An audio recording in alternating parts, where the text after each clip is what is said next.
Hello, hello. Sorry. Oh, Chiang, didn't tell me people are here already. Sorry. Hello. Sorry, full screen. Okay. Good evening. Say hi. Waiting for everybody to come in, including my colleagues. Hello. Bugger, Chiang. Wait a while lah. Uh, Good evening. But anyway, Ki Seng Chong, I have I've heard people who had Nissans for long period of time where they drive smoothly. They don't have much issues with their. Not that they don't have much issues. They didn't experience the catastrophic failure of CVTs in their car. But from what I heard, people who drive hard with their cars, those have problems. Yeah, it is those who drive hard. So if you are a smooth, calm driver, should be okay.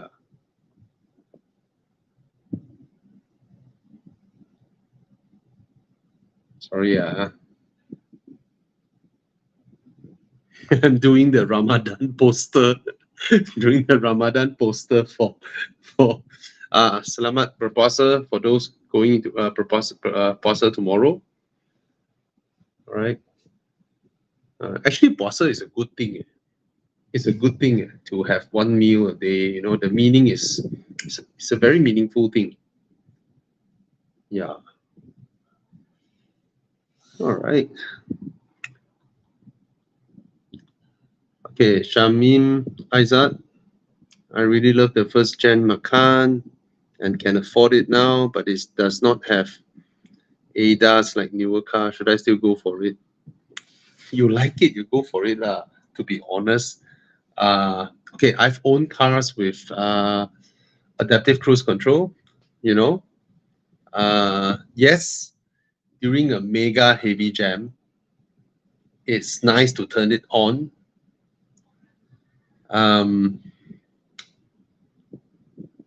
But I noticed that's like after your initial first 2 or 3 months with cars with ADAS, after 3 or 4 months,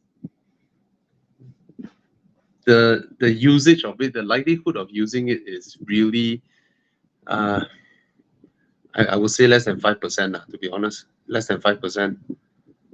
Yeah. Other than that, most of the time, so you don't give up something where 90% of the time is something that you're gonna use for not having something that you are only gonna use 2 to 3% of the time, or maybe way less than that. Okay. So I'm you. If I love the car, I've been waiting for it. Now that I can afford it, I will get it. I'm not sure if there are if the Macan globally have the option of adaptive cruise control. I'm not sure if it has or not. If it had, then there is a shop in Sunway called Freddles, Fredles. Freddles. I don't know them. I totally do not know who's the owner who runs that shop. I only see I follow their Facebook page. They seem to be the go-to place to install original equipments. So they only do original equipments. They can buy full set of original radar, original stuffs, and retrofit to your car with coding everything in. Yeah, this is the one, Freddles. So they're not cheap because they buy original, right? They are able to order the original stuffs and retrofit into your car, even if your car doesn't come with that option.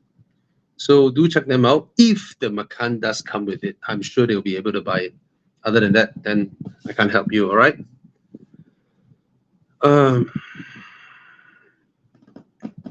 Okay, let's quick. X70 CBU or CKD. Just buy the one that fits your budget. You know, just buy the one that fits your budget. I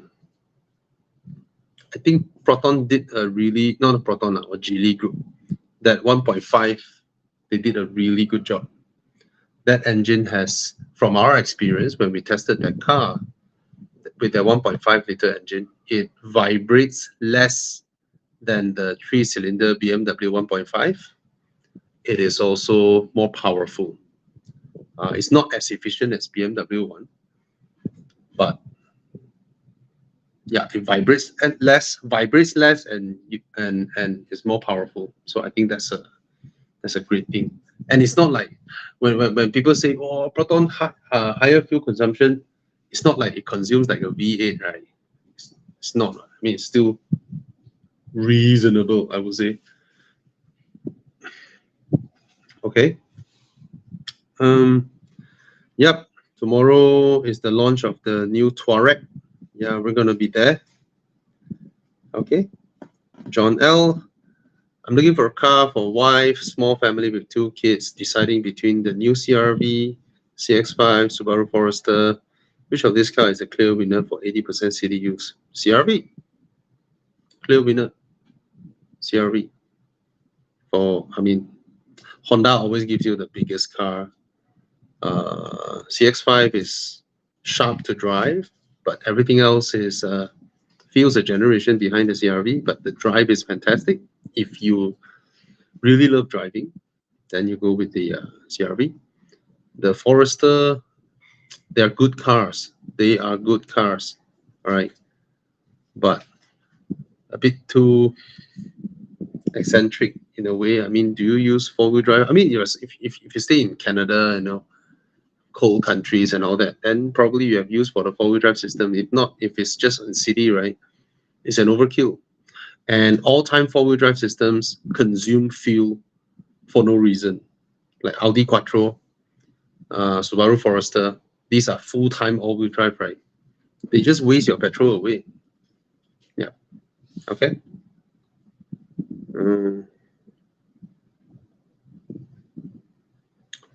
Okay. Looking for a used car. There's no challenge lah. The G20 lah. There's no challenge here. Yeah. It's not even near. The B48 is amazing. Yeah. Yes. In my books, more amazing than the EA888. Right. So really reliable, much bigger car. You know. Yeah. It's fantastic. Oh my God, 150K can buy this. Fantastic value. Eh? This is why buy Mazda 3 when you can buy a used G20? Seriously. Wow. Wow, that's fantastic value for money. Amazing. Amazing. Kiseng Chong, I think you need to really work out, you know, what you like, what you want, and all that. Okay, because that's too big of an open question. Yeah, your budget and all that, and you narrow it down to a few, then we help you to make your decision. All right. Ken Chiu Liu, looking for a weekend car, budget around 200K, driving a W206 now, not too crazy, but fun to drive and easy to find parts and maintenance. Oh, okay. 200K, you want a weekend car, easy to find parts and maintenance. You have only one option, the MX-5. Yeah, get the MX-5. Yeah, that's a fantastic buy. Oh, try and get the 2018 and beyond 2-liter soft top from UK. You can't get soft top 2-liter from Japan anymore. And the facelifted version, the facelift 2-liter produces 180 horsepower. That's like old Civic Type R, right? It's like an EK4 Civic Type R, 180 horsepower. Not bad, right? Oh, 2018 and above. And your budget fits that, yeah. If your budget is like below 150K, then you can only get the pre-facelift model. All right, get the facelift model. Maybe Qiyang found one. Look at that. Oh, that's an RF. That's an RF, the hard top. I would prefer the soft top. I don't like the hard top, but up to you. If you're okay with the hard top, then you go ahead. All right. I prefer the Qiyang 200 plus or still can ma. Ayo. People who buy 200K car, you think 19K they cannot pay, man. This is RF, bro. See the soft top. Got soft top or not? Oh, RF. Anyway, you try and look for a soft top lah. From UK. It's definitely UK recon. Okay, there are people who bring it in. 2018 and above. Should be around 200K. Can find or not, Jiang?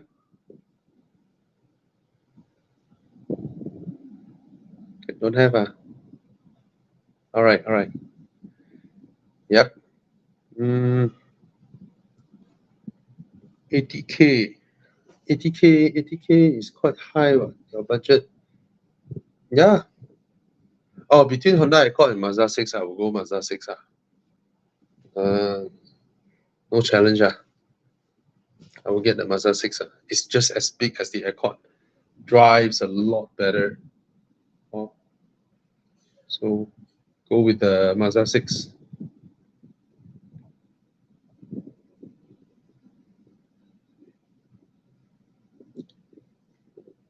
Yeah, this facelift is perfect.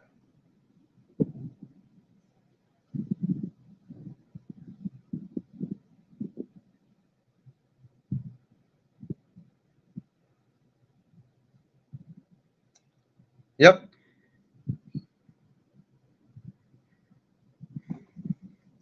If you can find the wagon, it's also awesome. Yeah, it's almost non-existent online. But with your budget of 200K, you can actually go to those sellers like D Concept or whatnot, right? Ask them to help you import one. So you can look for one. You can go to UK Auto Trader and look for an MX-5 2-liter soft top and ask them to help you import it in. Yeah. Okay. Okay. This sounds like a stupid question. Definitely not from you, Chin Sui Ho.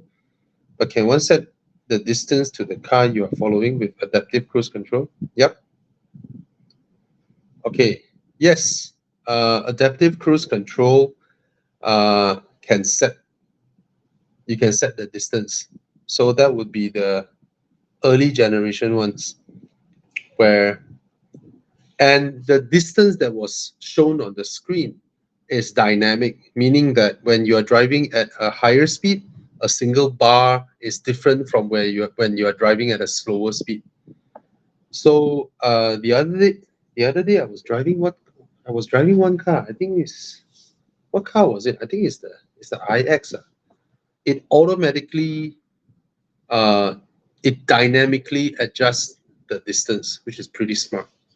And yes, adaptive cruise control during traffic jam assist are equipped to read and understand what other cars are doing, especially when they cut in. So they have gotten really good at this. They don't panic brake or whatnot.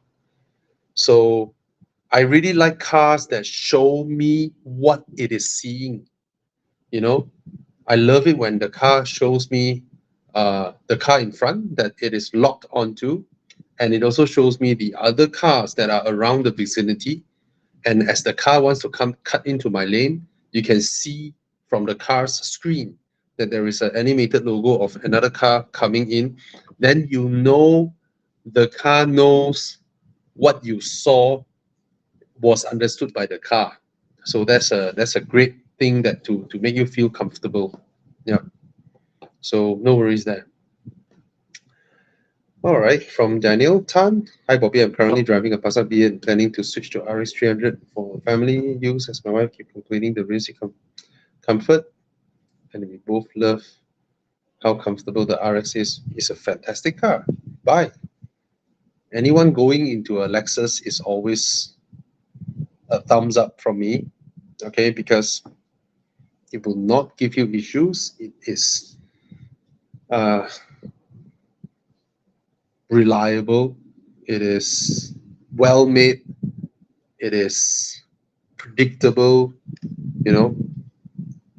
Yep. Lexus are great cars. Yep. Oh, congrats.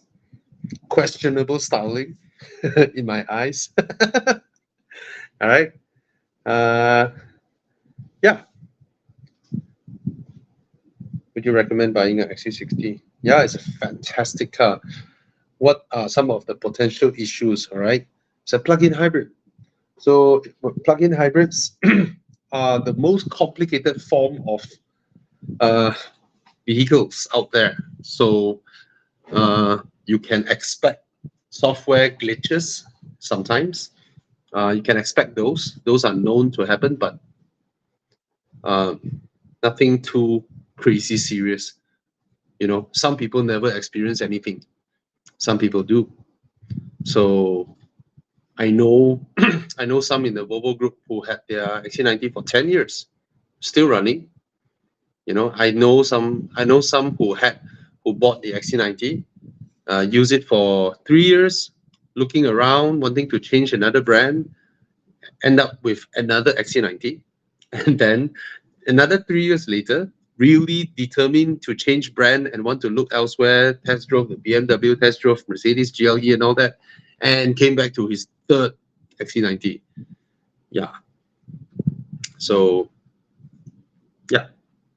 Great car, great sound system, great comfort. There is always that feeling when especially now, Mercedes is a lot of screens, BMW as well, a lot of lights, glitzing here and there. Lexus, giant screen, right, with icons that are funny. Lexus RX and NX, the icon on the screen is larger than the volume knob on the screen. It's larger than the start-stop button. It's a bit funny. So after driving all these cars, you know, all the China new big screen cars and all that, right? Every single time I receive a Volvo test car, when I sit in, I just feel really calm. I just feel calm, you know. Nothing annoys me. Nothing is trying to get attention from me, you know. Yeah, even the LCD cluster is nice, just enough for the information I need. The styling is comfortable. The small screen on the dash is perfectly usable. So I remember I mentioned this in one of my videos. I said the modern other German cars and all that, right? China cars and German cars, they feel like you are in a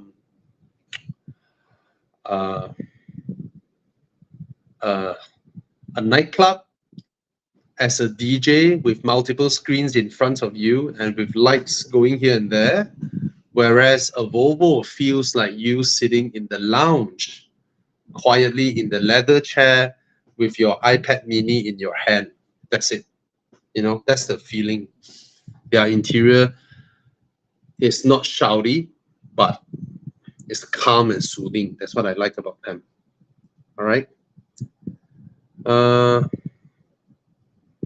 Any thoughts with the BMW 118i?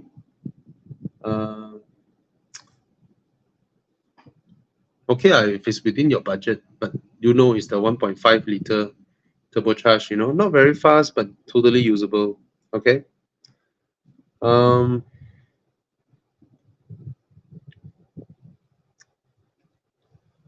Driving HRV now. Want to upgrade to proper SUV. The thing is, I think you go into a Mazda showroom, all right? You sit into the driver's seats, and then you will feel the interior build is of a way higher quality build than your 2016 HRV. And then you go to the rear seats, you will find that your HRV is actually more spacious, but of course the seats support the seats do support less in the HRV. Your HRV will be a lot noisier than the CX-5. Yeah, that's the sensation you will get. I think for SUVs, right, there are many options out there.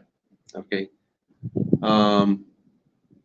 If you still want to retain that kind of fast handling that your HRV has, then the CX-5 is fantastic. Okay. CX-5 you can enter at 140 plus K, but as you pile up the options, because there are so many variants, so many options, right? It will quickly go up to 180K, 190K. All right. So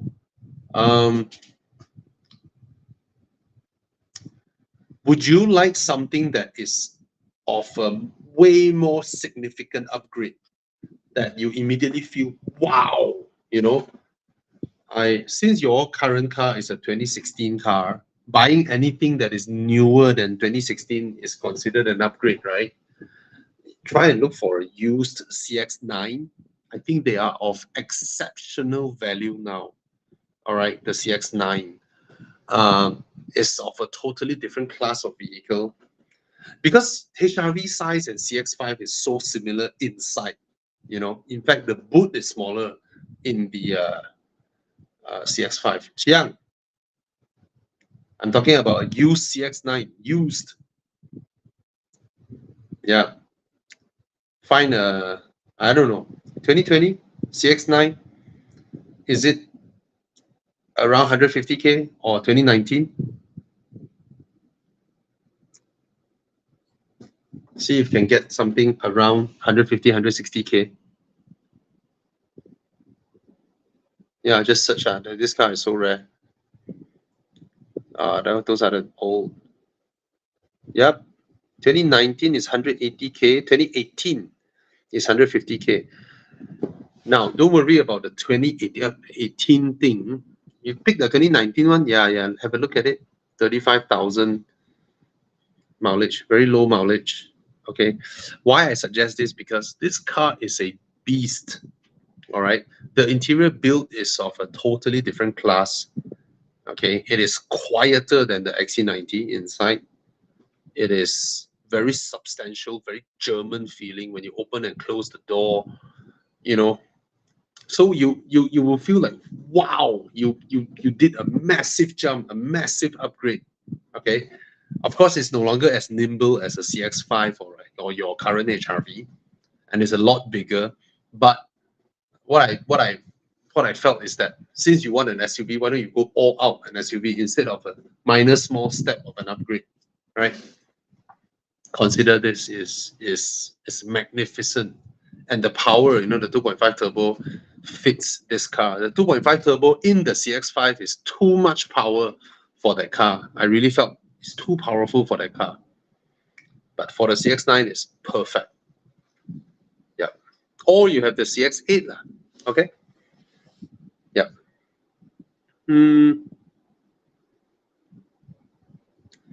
A lot of people ask me this question. Tesla Model 3 or BYD Seal? I've drove both. The one with a slightly sharper handling is the Model 3. The way more comfortable ride. Okay, it's not like the Model 3 is not comfortable. The Model 3 is very comfortable, but the Seal is another level up in terms of comfort and ride refinement. What I mean by ride refinement is, say for example, a 3 Series is comfortable, a Civic is comfortable, but a 5 Series rides differently. When you are on the road, the undulations and all that, they ride differently. It's of a totally different class of vehicle. The 5 Series or the CX-9 or the Audi A6, these kind of cars and above, right? They ride really different from the usual small everyday consumer cars. The BYD Seal rides like that. It rides like a 5 Series. The way it, on the road demeanor, rides like a 5 Series. Or those who have experienced the Toyota Crown, the JDM Toyota Crown, that car also rides like that. Or some big Lexus and all that. Okay. In terms of adaptive cruise control, there's no fight. There's no fight. Tesla is the most advanced, way ahead of BYD Seal's adaptive cruise control or traffic jam assist and all that. Okay, I mean the car also has it, but from my experience, Tesla is even better than Volvo. Depending on how you look at it, Volvo doesn't want to use human beings as guinea pigs, so it limits its capability. All right, Tesla allows you to, just about do anything you like. Okay.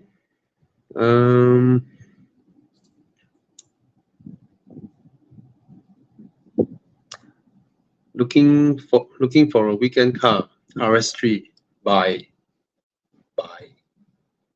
Fantastic. But sometimes I felt Audi RS3, right, is a bit, the resale price is a bit too high for what it is. It is a bit too high. How much is a RS3, Gia?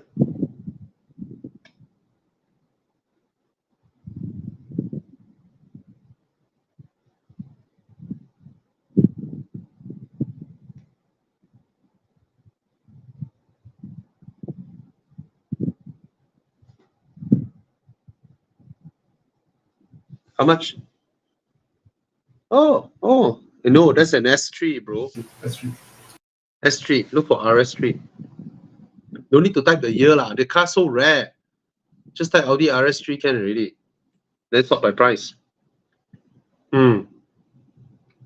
See, 330,000 for a 2018 car.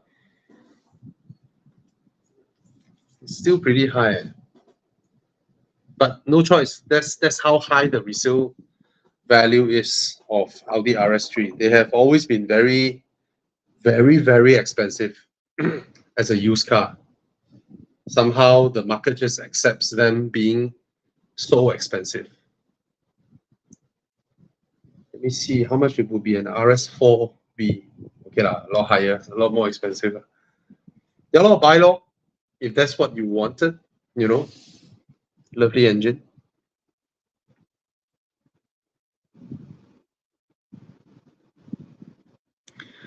Qiming, if you can accept electric cars in your day-to-day usage, then there's no challenge. Electric cars are, faster, better spec, more refined, more quiet, don't need to refuel, charging is cheap. Yeah. But if it is your one and only car, then already lah, right? If you drive to Penang, you need to charge overnight. You can do a fast charging, but it's going to cost you a lot of money. But if Tesla deploy their superchargers there, I don't know what's their deal with their owners. Do they provide free charging and all that? I have no idea. All right.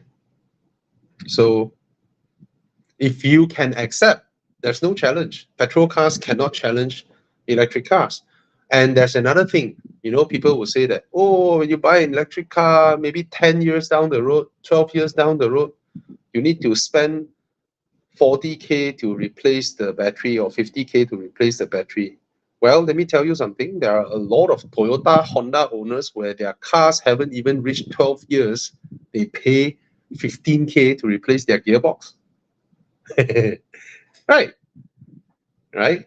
So 10, 12 years, there are also people who have paid to replace an entire engine, right? So what's wrong with paying to replace an entire battery if the car is still with you, lah, right? But most of you would know what most consumers out there, you sell your car in 7-8 years, right? Then it's another person's problem. Exactly like how someone who sells off their Nissan, the CVT gearbox, is another people's problem, right? So yeah, long-term wise, electric cars are by far cheaper in maintenance cost compared to internal combustion engine cars. All right, a steering rack would easily cost 4-5K. You know, then you have a lot more other components, your water pumps, your fuel pumps, your alternators, your O2 sensors, there are so many things to replace in a petrol combustion car. If I'm talking about a 10-year period or 12-year period, right? There's so many things to replace, easily add up to 40-50 grand, you know, which is the replacement cost for a battery if you were to keep it that long, right? So in any logical comparison, right, you put aside all that silly Mr. Bean article. I think a lot of people read that Mr. Bean article, right? They got the wrong thing, you know. They just see, oh, a prominent figure tells me not to buy electric cars. But that guy is a celebrity. He's a superstar. His initial thought of buying an electric car was to help save the planet. It was him who got it wrong. It wasn't. That's not the reason people buy electric cars. At least for me, if I'm buying an electric car, it will be because it's cheaper to run, it's so hassle-free, it's so low maintenance, extremely low maintenance, and it's just very, very pleasant, quiet, blah, blah, and all that, if I'm buying an electric car. Yeah. Yeah. So if you can accept it, if you're ready to accept an electric car, there's no challenge. There is just no challenge for petrol combustion cars. Okay. Yeah, of course, there's the fun part, you know, it goes a bang and all that. That one, no choice lah. Huh? That one, get a used petrol combustion car and whack it.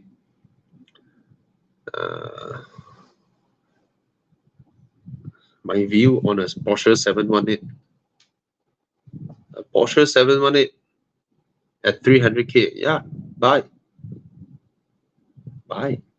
If you can, don't get the Cayman, get the Boxster. Okay.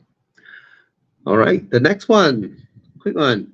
Between a Porsche 981 2.7 or Lovely, which is a better buy for fun, reliable and good resale value, able to go long distance? Okay, in terms of reliability, I would say the SLC 300 is a more modern car using a lot more normal component. And the 981 is actually quite old already by now. Okay, there was a time about 3 years ago, a 3.4 Boxster S is selling at 190K, but now the whole market has swung back up. So the difference is this. Let me explain. Okay, the SLC 300 has similar value. Jiang, why you put the car away? Yeah. Just now the Boxster 2.7, yes. So a Mercedes SLC 300 is a lot more modern at this price point.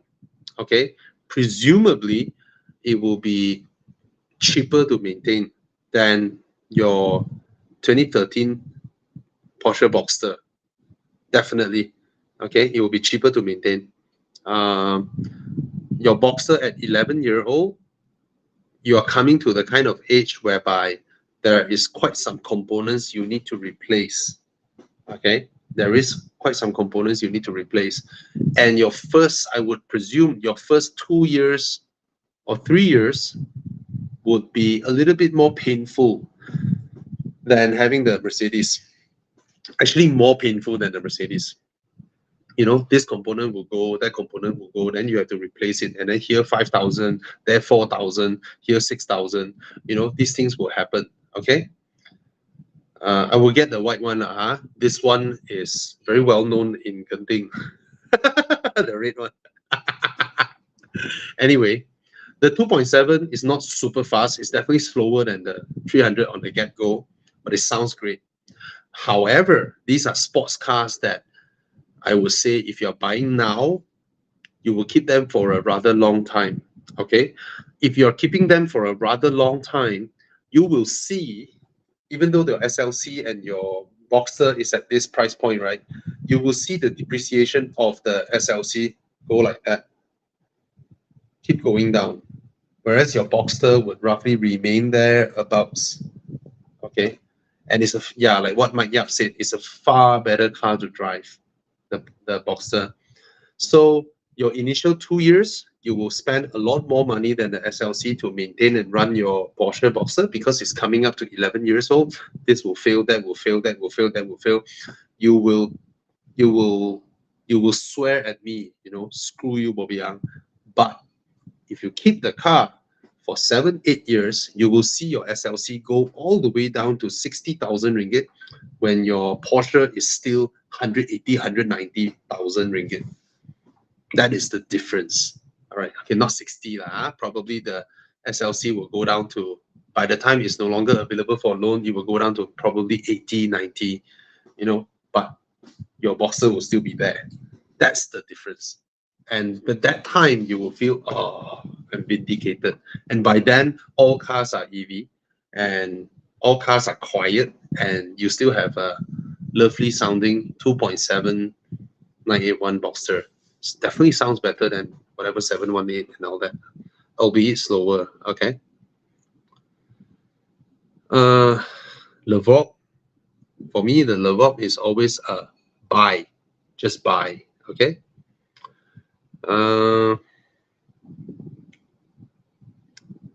Wait, what is this? Hi, Bobby. My sister is currently interested in upgrading her car. 2017 Mini Countryman with a 1.6 engine, a good buy at under 80,000. No.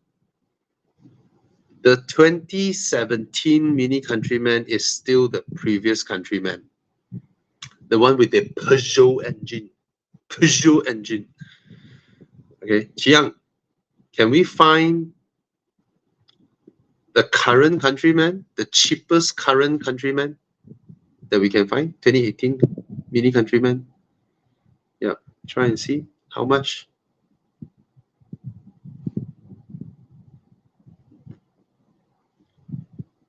$118, right? Okay. So, Alvin, you see, the Countryman is a 4-door car. So, if your sister is looking at the 80,000 one, let's get full loan. This kind of car, no point you dump a big down payment into it. Your down payment is 8,000 ringgit for the 80K one. This one, your down payment is 12,000 or 11,000, depending on how you negotiate with the car, with the seller.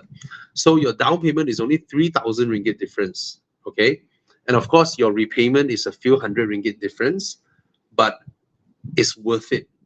It's worth it because the only reason the previous Countryman is at 80,000 is solely because this one is still relatively holding its value well. By the time you have bought this car in another 4 years, just 4 years, when this car is no longer eligible for loan, for the first batch, 2018 batch, when it is no longer eligible for loan, the value will go down. Okay, and the other one, the 80K one, when it's no longer available for loan, it will tank down.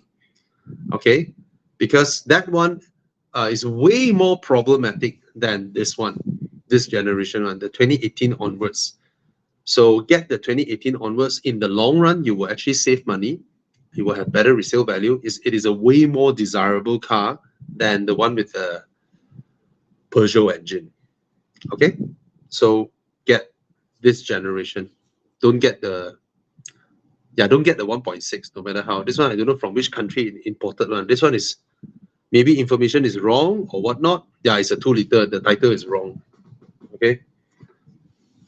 Okay, so go for the 2018 onwards, new generation. Your slightly higher buying price is worth it. So that also means when you see another Countryman, the guy is trying to sell at 130,000, just open your price 110 or 105, see whether they sell or not. Lah. Try your best. Lah. Okay. Hi, Chikun. Long time didn't see you buy another old BMW. It's time to buy another old BMW. All right. Okay. Marcus Leong. Okay, it's not a local distributor. MG is officially coming in themselves. Okay. Now, MG is a little bit different from the younger car makers. MG is from SAIC, very, very established and one of the biggest car makers in China. And they have bought MG over for a very long time. And over the course of the past 20 years that they own MG, they have focused MG consistently as a driver's brand, a brand that focuses on handling and all that. They have always stick to that, even though they are selling the, more like an everyday car. Now, the MG4 EV, you ask like this, I think it's because you haven't go and see the car.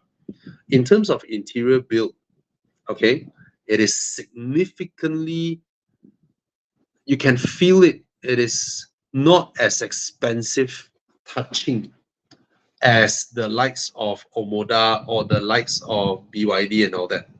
Okay, it is not as nice to touch around the car because it is from a very established car maker that focuses on volume, on mass production, blah blah and all that. So it is a car that fits its segment, even though the other newer generation Chinese cars are punching above their price point, especially cars like the Omoda, it's at this price point, but the interior that it gives you is that belongs to a totally different price point car. Okay, this one is more fitting into its price point when it comes to its interior, plastic usage and all that. I don't mean it's badly built. It's not badly built. It's just that there is a more liberal use of hard plastics as compared to others. All right, other newer generation ones. So I haven't driven the car, but yeah, I have also read reviews that it drives really well. Okay, so yeah, the Chinese brands, they are very serious. They are very serious. All of them are. So yeah.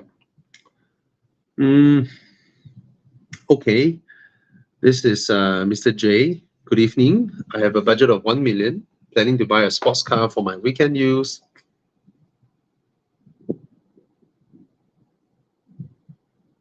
I don't like low-riding super or sports cars. I like the Dodge Challenger SRT. Wow. Is there one in Malaysia, Jiang?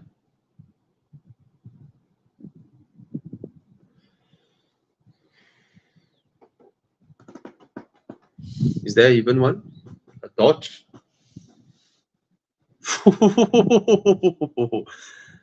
Oh my God, I love this car. Now, just don't compare to its price in US, because that's how expensive it is when it got here with all the taxation and all that, right? But when you go out there, you will get the salute from Ferrari owners, from McLaren owners, the thing is this, I've met so many supercar owners, right? Some of them, right, they only pay like what, 700, 800,000 and put the car in Langkawi. That's their one and only car. And then sometimes they bring the car down and then they walk around as if their balls are, 21-inch titanium wheels like that, that kind of pattern, LCLY lah, in short lah. Yeah, you bought a supercar, then you put in Langkawi. Once in a while you bring here, then you flip your collar up, and then you walk like a freaking stupid cowboy, And then there are people like you who spend $1 million on the Dodge Challenger SRT here and just roll it out with the sound and all that. I love this car. I mean, if you ask me, I think I'm very much like you. I don't like those super sharp, pointy, low riding sports cars, supercars. I don't drive like that. I don't need a car that cuts like that. I just want a car that sounds crazy, pay a lot of road tax, and I enjoy my cruise, hang my arm. Nah, I don't like how this looks. I mean, some people like the Corvette. For me, I don't like how it looks. I would take a Dodge Challenger SRT over a Chevrolet Corvette, especially the C8. The C8 is so ugly. Yeah, get a Hellcat. You are the coolest person out there, but you know lah, after you buy this at 820K, it will be a difficult job to sell it to just about anybody else. But hey, if you have the money, you buy what you like, you drive a Hellcat out, who's to go against you? You know, seriously, is super duper cool. This car is super cool. I think it's cooler than any, you know, Ferrari 812 or just about anything. You know, it's so cool. And then you tell people, yeah, I pay 820,000 for it. And then people say, oh, do you know how much it costs in US? Yeah, but my car is here. Your car is in Langkawi. Shut up. All right. So, yeah.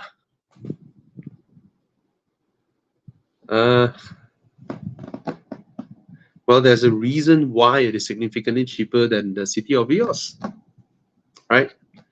Just get a city of Vios lah. All right.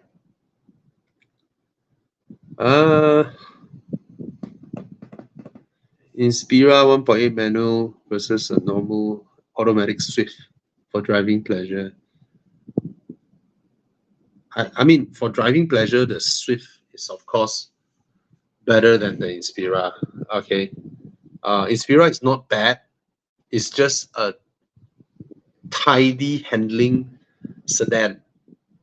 Yeah, it's a nice handling sedan, whereas the Swift is a talented small car. But that small car won't last you long because it's so small that you might feel, oh, you know, not that practical. Whereas Inspira serves whatever purpose you want with it. All right. So this budget, yeah.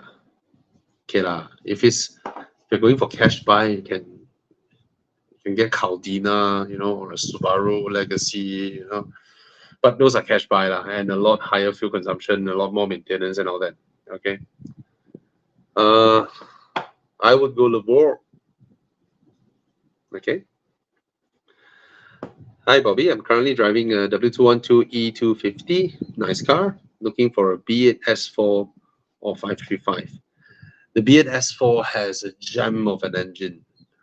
Interior build is way more solid than the 5 Series, way more solid than the W212.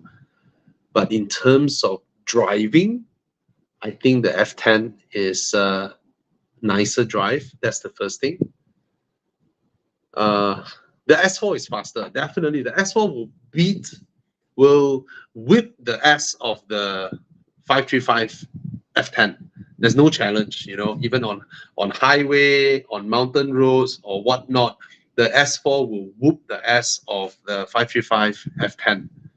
Okay, it's way faster by far. Okay, it grips and then it goes, it just points and shoots. It's crazy fast, this car. Fuel consumption is a lot higher than the 535i. Okay, comparing both cars, both are 3 liter, right? I don't own a 535i, but I own a 640i, which is super similar to a 535i engine and weight and all that. And at the same time, I also have an Audi S4. So both cars are 3 liter. The BMW easily, consistently get 120 to 150 km more out of the same amount of fuel compared to the Audi S4. Okay, that's the first thing. Fuel consumption, the BMW wins. Maintenance, I would say the 535i, this one is largely dependent on the previous owner, okay? But generally speaking, the 535i would cost less to maintain. The S4 of that generation, for me, that never really had huge mechanical issues, especially the engine. The engine is very reliable. But the gearbox is a twin clutch gearbox, is way more reliable than the normal 2-liter. In fact, for this generation, right, the 3-liter S4 costs less to maintain than the 2-liter S4, than the 2-liter A4. Okay, it has way less problems, but it's still a dual clutch. And I have changed my clutch plates, the whole set, everything, you know, and it's like 14, 15 grand. I've done that. But overall, the interior build quality, the leather, the seats of the S4, the moment you sit inside the seats of the S4, right, then you go back to the seats in the 535i, right, it's totally of two different class. The leather is of a different class. The shape of the seat is of a different class. Basically, the interior of the S4 is by far way better than the F10 BMW. Now, I've said that the S4 is faster, is whatever, but when you drive both cars going up Genting, the 5 Series will be a more enjoyable drive. That's basically inherently BMW's handling characteristics. You just feel as though the car just dances with you, flows with you, you know, whereas the S4 is fighting while doing its thing, you know, at a very fast pace. So, which is a better buy overall? I would say the F10 535i is a better buy overall. You get a lot of cracked plastics in the car, sticky door handles in the car, sticky window buttons and all that. The headlights all yellow, you need to clean them up. And if you can find a M Sport body kit, please change it. You know, the pre-facelift F10 bumper is freaking ugly. And yeah, the leather seats, the leather is crap leather, lousy leather. The seats shape, I don't like the seats, the shape of the seats. But there's a high spec seat. If you can find an M5 seat, change it in, then it's fantastic. The standard seats are crap. Okay, the door pockets are crap. You can't put shit in the door pockets. Whereas the Audi has full length door pockets. You know, the Audi interior is way more user friendly than the BMW interior. And but ultimately the BMW is a bigger car. Yeah, that's the feel that OXC said it correctly. When you drive an S4, right, you just feel the front is heavy. It wants to push that side, but don't bother about it. You just continue to steer. You just throttle. The car will do it. You know, the car will do it way faster than the BMW. But when you arrive there, right, you just feel like you fight with somebody else on the way up the hill. Whereas the BMW is like a lady that dances with you all the way up the hill. You know. So that's the difference. Hi, Con. Sorry for my long babbling. Hey, that's Solely because I have both cars. You're very quiet, your voice. is it? Yeah. Okay, now better. Okay. Actually, to add on to what Bobby said about the F10 plastics, right? That's a well-known. Not only the F10, F30 of this generation also is bad, right? They, especially if the previous owner has left regularly leave under the sun, right? Confirm the plastics would be great one. But for those of you dealing with this problem, I do know of somebody in Glenmary who is very, very good in restoring all these broken plastics, these melted plastics. So if you look for preferred use in Glenmary, they do a very good job in restoring all these plastics. Hey, Oh, the buttons, you know the F10 hmm. F10 BMW, the legends on the buttons, Always come off one, right? they all come off, right? Who can do it? Yeah, Con, it's very hard to hear you. What's wrong with your headphone or whatnot? I don't know. Can you hear me better now? Yeah, when you speak, maybe you hold the Okay. mic nearer to your mouth. Yeah, thanks. Okay. Yeah. Yeah. Uh, Do do they replace the button outright or they actually paint it back or how? I think it depends, no, because to be honest, I'm not sure, but I do know that that it can be fixed, lah. Yeah. Hmm. But what I know is you never have that problem with Audis. Yes. Never have that problem in Audis. Audis. Audi, yeah. Mm. BMW, the button marking go off lah, here and that lah, sticky lah, and all that lah. Audi's interior, you can go into a 10-year-old, 15-year-old Audi, the A4, the interior just it feels fantastic.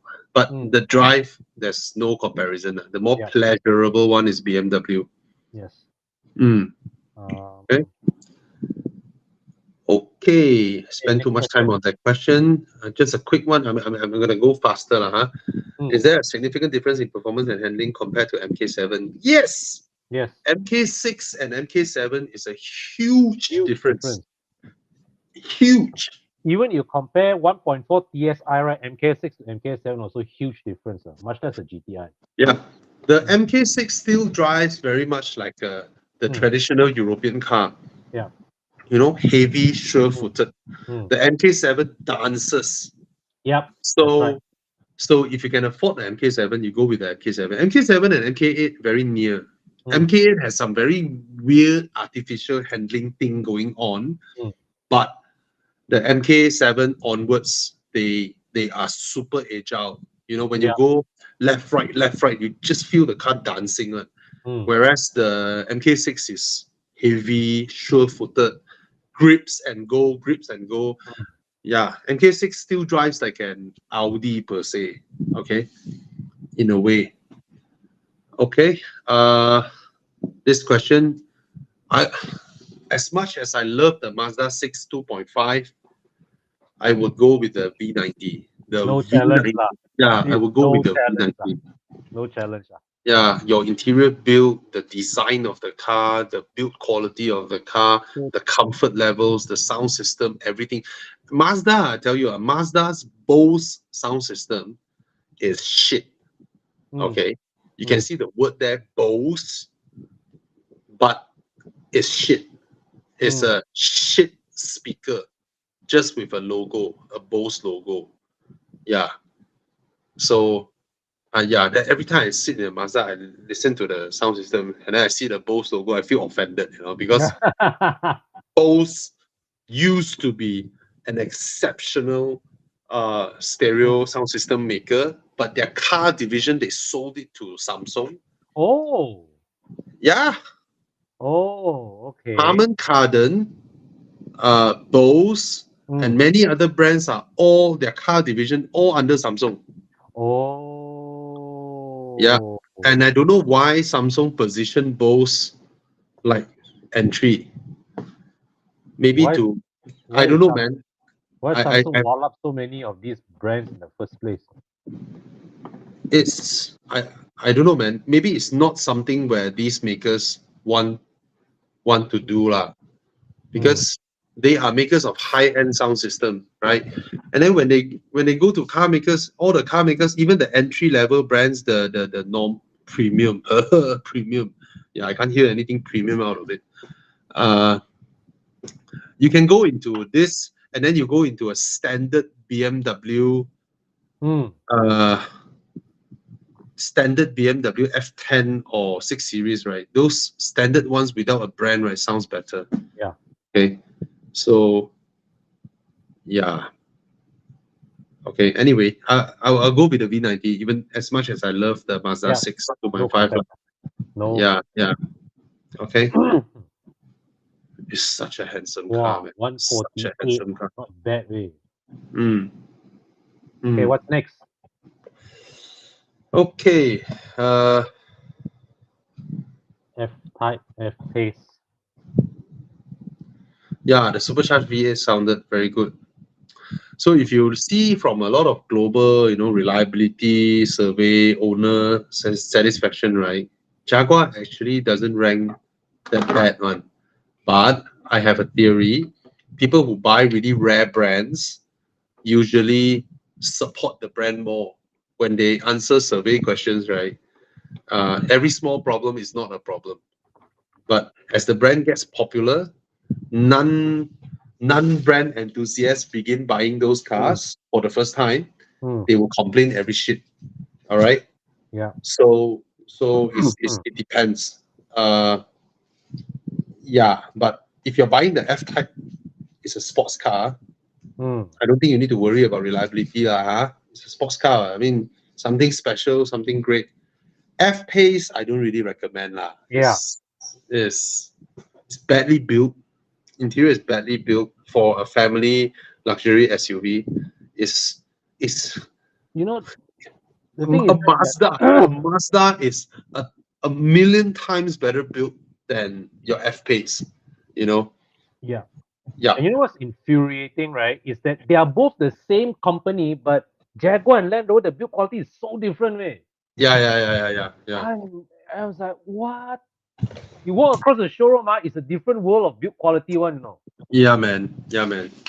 Land Rovers are super well built, where Mm. Jaguars are badly built.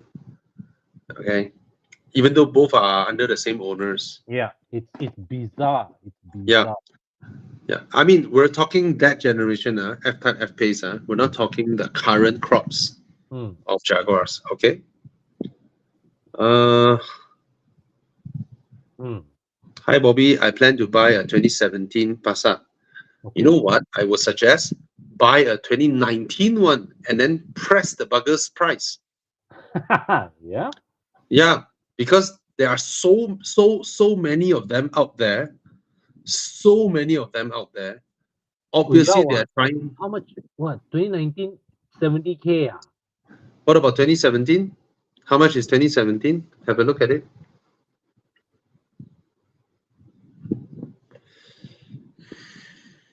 See, one is 80K, one is trying to sell 100K. But there are so many of them out there in the market. You walk up to a 2019 one and you say, I'm offering you 80K. The personal owner, the private owner. No harm, try luck. And I tell you, why? Because probably when they bring the car to a dealer, the dealer will open price at 75. Yes. So if you tell him 80K, I'll buy it off you. So you'll be able to get a 2019 one with your 2017 budget. Okay. So guys, when you're buying cars, right, do know this. When there is a lot of them in the market, right, you have to imagine you yourself is one of the owners with so many out there in the market. Everybody also wants to sell their car. If not, why would they list it up, right? Yes. So you are at the one you are at the position to bargain when there are so many for sale, right? When there's just a handful, they call the price. Okay. So remember this, even though you calculate, oh, my budget can only buy 2017, you're not buying from Pavilion where you cannot nego the price, right?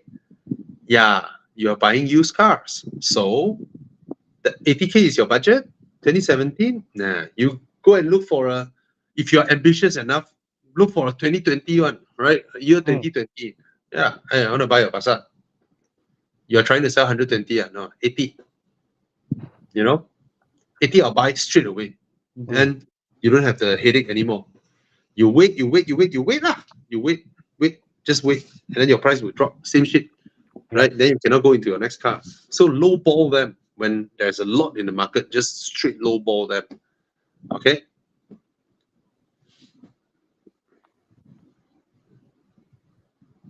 Yeah. Okay, I need to speed up. CX9, Palisade, or XC90. The first car I will rule out is Palisade. Okay. Then it's between the CX9 and XC90. CX9 is tighter than XC90. CX9 is slightly quieter than the XC90.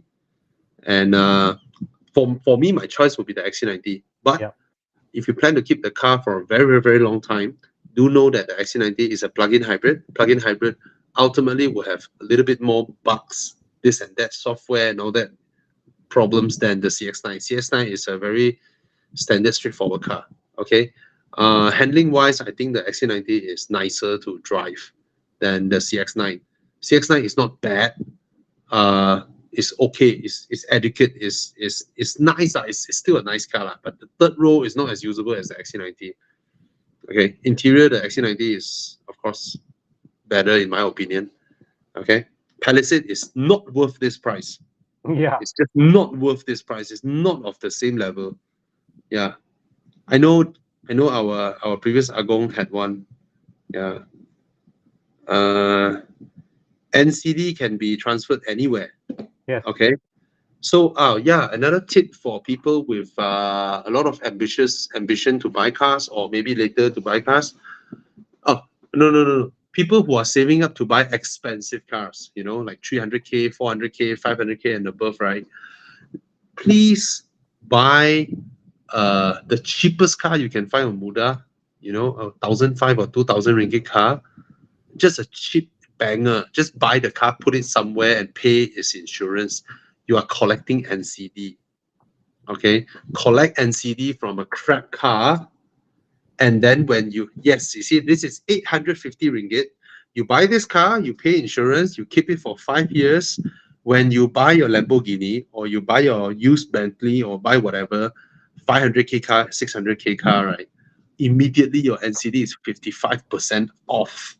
Yes. That's the beauty about owning cars in Malaysia, 55% NCD off and a Lamborghini. Do you know how much that is? The best part is, right, while you are paying for this insurance of this car, right, you even can slowly scrap it for parts. Yeah. See? So just keep it somewhere and pay its insurance, collect your NCD from a spare car. It's a godsend when you suddenly need to buy another car. It saves you so much money. Right? All right. I'll be honest with you, I don't like the CLS. Okay. Is especially this generation. This generation, no. Yeah, it doesn't drive well. It doesn't look good. It doesn't feel special next to the E-Class. There's just no purpose for its existence. It looks like a longer A-Class sedan or a longer CLA. That's the sad part. Yeah, the CLA is more handsome than this car. And there's something very off with the handling of this car. I Yes. just don't like the handling. It's weird. The previous CLS doesn't have this handling issue. I know the interior is beautiful. Yeah, but that's about it. Get an A7 or get a 6 Series Grand Coupe, or you see 338,000 this one, and then you can get a 8 Series Grand Coupe for how much? Chia? 400 plus can get ready, right? I see before. 8 Series Grand Coupe, the cheapest 8 Series Grand Coupe. Try and see. Wow. Unreached some more, eh? This is a much better buy. Much better buy. No question. Okay? No question. This is a much better buy. Better build, better handling, better everything, better in every way, more superior. Okay? Okay. The 8 Series is not worth $1 million, but at less than 400K, it's a damn good used buy. Yahweh, fantastic value. Okay, next question. Very tempting car, especially for a 4-person household like us. Yeah. Yahweh, 30K down payment, pump. Yeah, then you get an 8 Series. All right. Can I ask you one thing, Con? Yo. In this era, right, when BMW M everything, and everything is turbocharged now, yeah, do you feel the allure of an M5 is no longer there? The specialness of being an M owner is no longer there. Do you feel that way? Yeah, the thing is that for me, I don't look at the whole appeal of the M5 to me is that it is a car that does not stand out at first glance. Well, that ended with nowadays an M car, right? From far, it wants you to know it's an M car. Actually, I think your point more is like M cars are everywhere now. Right? Yes, and from a performance standpoint, right? From a day performance standpoint, right? Your 530 or your 540 or 840 gives the same kind of daily usable performance.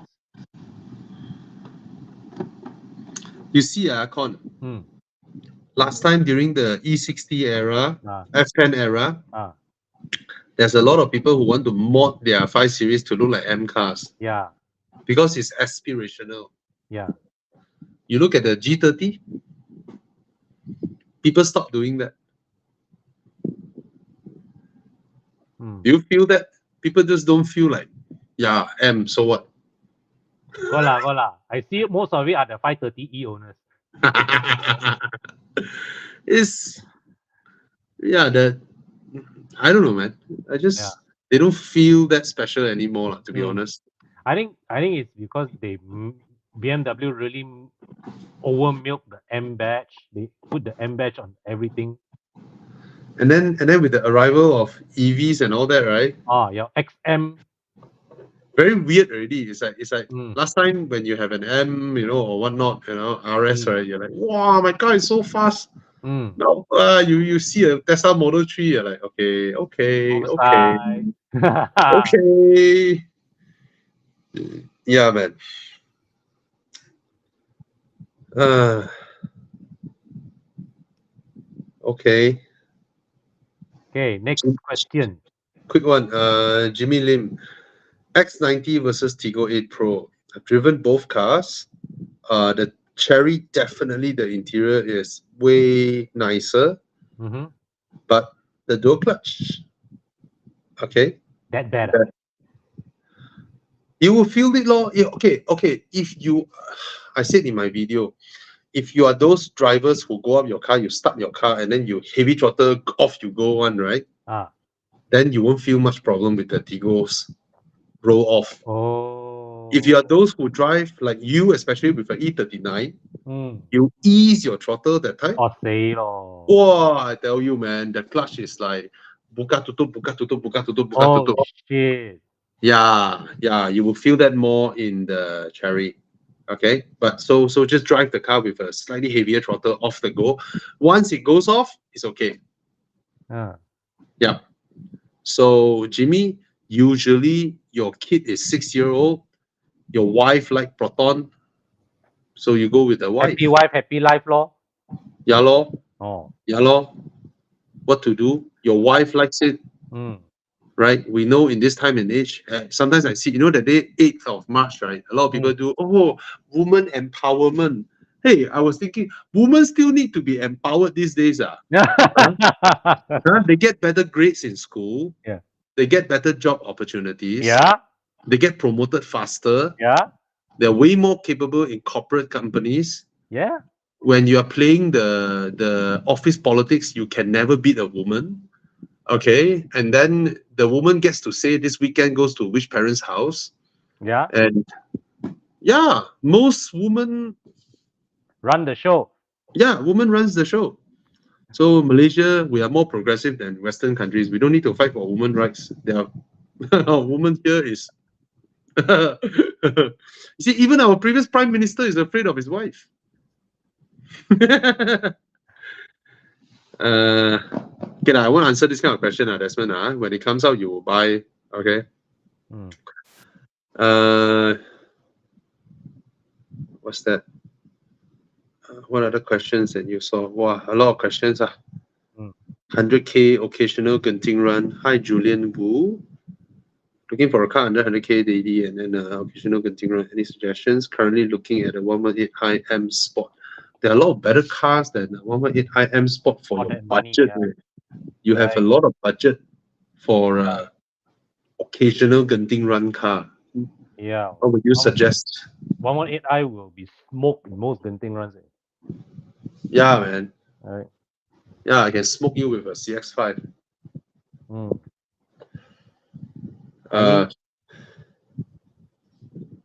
You can get a Golf GTI, cannot, man? yeah, Golf GTI. You can get an F30, relatively new F30s.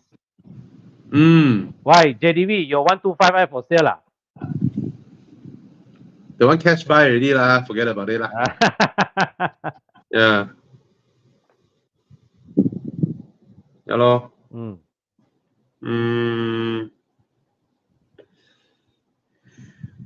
Yeah, this is good. Golf. This is Yeah. warranty 3 years. Okay lor. Yeah lor. Get a Golf GTI lah. GTI. Mm. Can't argue against Golf GTI lah. Yeah. If you can pay a higher down payment than a Toyota 86, so it will still run rings around the 118i. Yeah. Okay, Keith. I think for a car like MX-5, right, there's no issues with getting recon or local. It's a very simple Japanese car. Yeah. You don't need much software update support and all that. You don't need anything like that. It's a simple car. Just get the one with the best Price spec, and condition. best condition, you know. Yeah. And I have to say, a 1.5 MX-5 was 1.5 was the original engine where Mazda engineered the car with. Mazda designed the car with for the 1.5. You have driven the 1.5? I have not. There is not that big of a difference compared to the 2-liter. And I mean, the 2-liter is obviously it pulls a little bit better, but that's about it. The 1.5 is still very near to the character of the 2-liter. It's not that big of a difference that people imagine it to be, you know. Yeah. It's really not that big of a difference. But of course, if you can get the 2-liter, more power is better lah. Yeah, of course. Right? This chassis should handle a lot more power. I remember driving this 1.5 in the Mazda 3, and I was surprised that it's not as underpowered as I thought it would be. Not because it revs happily. It revs. Yeah. I think Mazda knows a thing or two about using the right gearbox ratios and the engine mapping to squeeze what they can out of the engine. Of course, for me, the dream engine to put into this car is the one in the GR86. Yes. Right? The 2.4 NA Boxster, you know. Oh, sweet. That would be a riot. Yeah. And of course, the Americans put the LS3 inside. Americans or LS anything? Yeah, because it makes sense. Yeah. It makes sense. It's a compact engine. It's I mean, I remember I had this debate once with an American. He said, they say we have no idea why you Europeans and Asians are so obsessed with displacement. You know, for Americans, they look at the total weight of the engine plus its components and everything, the whole thing, how much it weighs. Yeah. Right. So a 6.2 liter small block LS3 engine is only 40 kg more than a MX-5 engine. Yeah. And a 1.6 MX-5 engine. Okay. And they look at the total weight of that versus the fuel consumption versus the power. That's all they care. I mean, if my 6.2 liter is very fuel efficient, why you care whether it's 6.2 or not? Correct. Yeah. If my 6.2 only weighs a negligible 30-40 kg more than your 1.6 total system, why do I care? You know, that's what it makes sense. It makes sense. Yeah. Yeah. Look at that. Look at Ford that. Has a 7.3 V8. Yeah. Look at the left is the 1.6 Mazda with the gearbox. And then on the right is the 6.2 LS3. So tell me why not? You know? Why not? Yeah. Okay. Wow, shit, there's a lot of questions. Okay. Currently driving the Mazda 3, feel lackluster. 220k, your budget is very good. You But can get what? a very, very new 3 Series. Yeah, 3 Series, 320, 330 also is an upgrade in terms of power from your Mazda 3. Yeah, Mm, by far. mm. Hey, why is my Muda hanging? The Popcat, you want to buy Wellfire? Buy the newest Wellfire your budget can afford lah. End of story. who is that? There, the top question there. 2018 Wellfire versus 2023 Wellfire. Get the newest one that you can afford lah. Yeah, lor. Mm. Wait, I'm trying to see. Wow. Wow. Chanshen. Would you like to wait for a little while for M340Is to come down further in price? What's the So lowest entry for TI now? 280K, Or like what? 280,000 versus your 220,000 budget. Your 220,000 budget, your down payment is 22,000. This one, your down payment is another 7,000 more. In terms of repayment, it is about 1,000 ringgit more.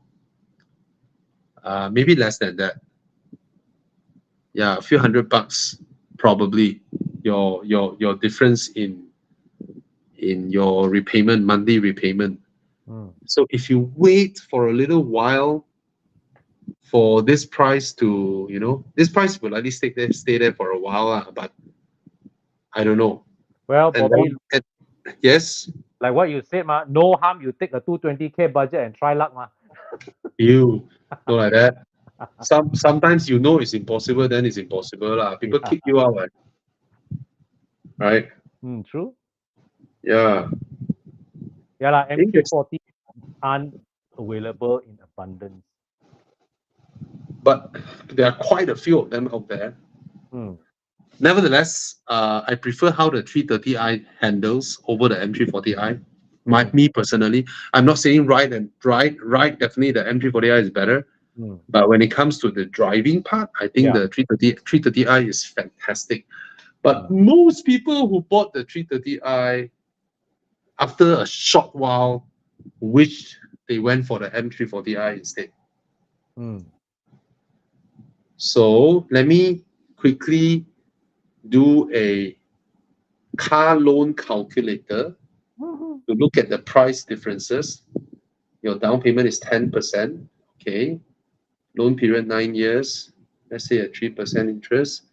So for your 280K, your monthly repayment is 2,900 ringgit. If it is 220K, your monthly repayment is 2,300. 600 ringgit difference per month. Are you able to squeeze out that extra 600 ringgit? It will be worthwhile for an M340i. Oh, yes. Yeah. Either you save up a little bit more or you wait for the price to come down a little bit more, you delay gratification, then you can get an M340i. Yeah. Hi, Akmal. Akmal is here. Hi, Akmal. Akmal is our taiko for Evo Club Southern. Great to have you with us. Yeah, he bought 330i and then he wanted to change 340i, and I told him no. I know his car usage lah. It's not like he needs to ferry a lot of person every day. So I told him, you already have a 3 Series. Okay, you already had it. Don't buy the same car again. Okay, so managed to persuade him to get a Porsche Boxster, and he's so happy with it now. Okay.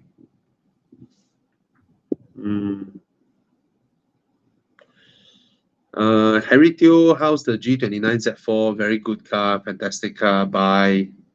Okay. New Mazda 3 liftback or a used 330e. Yeah, that's the dilemma. The 330e will feel like so much more car than a Mazda 3. Yeah. All right. But again, it's a plug-in hybrid. Okay. Yeah. So proceed with caution. Yeah. No problem is no problem.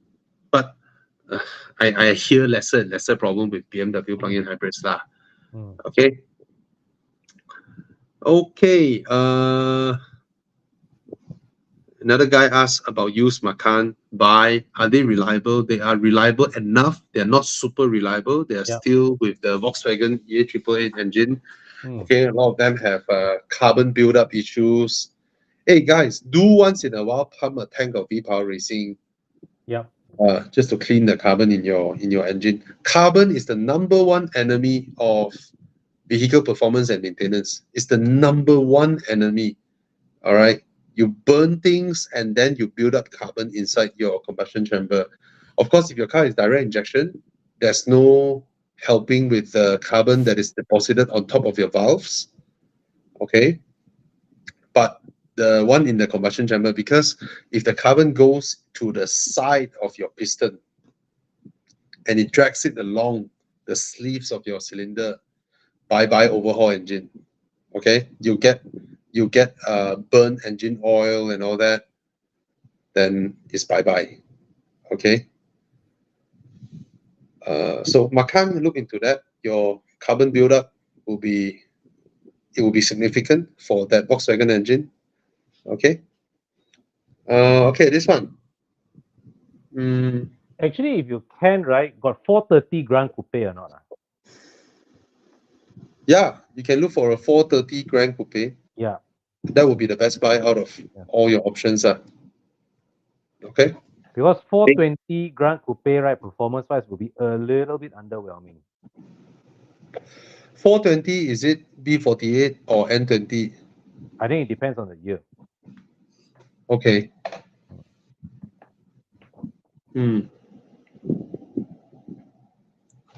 Wow. So expensive. Okay lah. Okay, I see why you are looking at 420 lah. Yeah. Okay. Yeah, Chanshin, I love hatchbacks, considering Golf GTI. New Golf GTI is damn worth buying with 220k. Yeah, lor. It's damn worth buying. Okay lah, reliability, they got a lot better already lah. Yeah. Don't worry lah.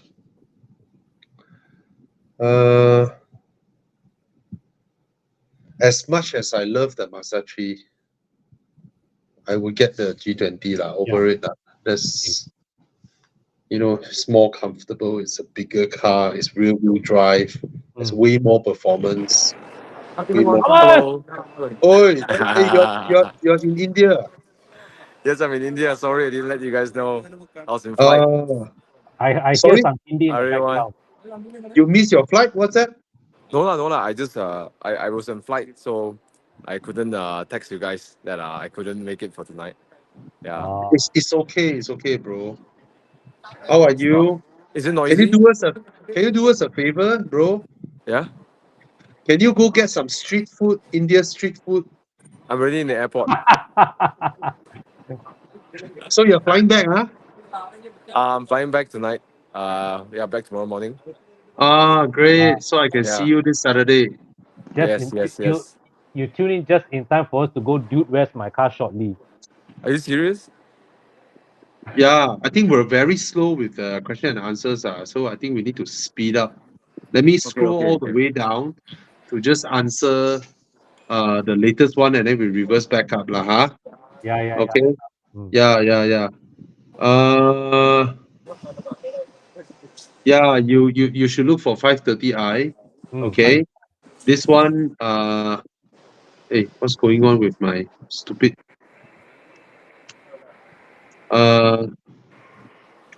2016 430i GC? No lah, I get a 2019 G20 lah. Okay.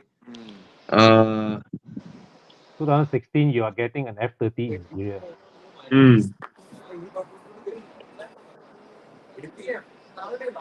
Which one would you prefer, CX30 or CX30 lah, CX30. But a lot of people choose the Corolla Cross Hybrid when I interview them. Yeah. A lot of people perceive the Corolla Cross as a more expensive product, which blows my mind. It does look like a CRV class kind of car, the styling, even though it's a small car. But right, and after they updated the design, it doesn't look half bad with a semi-transparent, rear tail lamp and all that. Yeah. Yeah, it's extremely comfortable, extremely fuel efficient. Yes. It's also That a one, very small. It is the first car that I drove, right? From outside it looks big and then inside it's so small. yeah. Ah, Yes. Yeah. yeah. Handling is good, suspension is amazing. Yep. So you go test drive both lah. Both are good cars, but yeah lor, both are good cars. But I prefer Uh, the CS30 lah. yeah, I mean Mazda always drives better lah. Yeah. Oh, Hello, Paul. okay, Desmond, this is a very interesting one. First time I would say I would get an X1 over a Countryman. The new Yes. X1 is so good. It's so Yes. good looking. All right. And so well built inside, right? Yeah, very well built. Mm. Uh, Thomas, you have anything to add? No, I think I haven't tried the new X1, but the previous gen X1 is a lot of people are quite disappointed at it. Like, even some Yes, BMW not sales bad. guys say that, hey, you should just go for a Countryman instead of an X1. Yeah, man. Oh, previous X1, I definitely go for Countryman. Definitely go for Countryman if it's the previous Yeah. X1. The Yeah. new one is so good. Yeah. Yeah. Mm.